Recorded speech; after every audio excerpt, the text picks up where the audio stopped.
আসসালামু আলাইকুম। আপনাদেরকে স্বাগতম আরবি টু বাংলা ক্লাসে।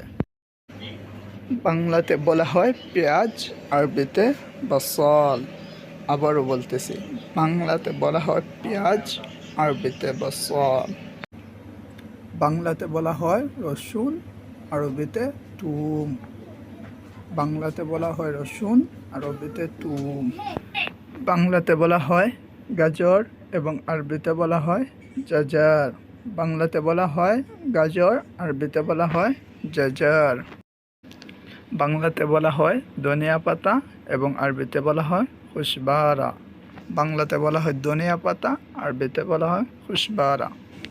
বাংলাতে বলা হয় কাঁচামরিচ এবং আরবিতে বলা হয় ফিলফিল আখদার।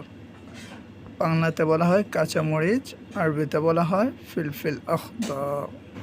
বাংলাতে বলা হয় আদা এবং আরবিতে বলা হয় জিঞ্জাবিল।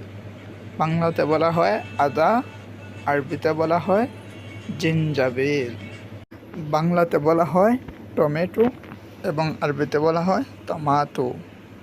বাংলাতে বলা হয় টমেটো এবং আরবিতে বলা হয় টমাটো। বাংলাতে বলা হয় শসা বা ক্ষীরা আর আরবিতে বলা হয় খিয়ার। বাংলাতে বলা হয় শসা বা ক্ষীরা আর আরবিতে বলা হয় খিয়ার।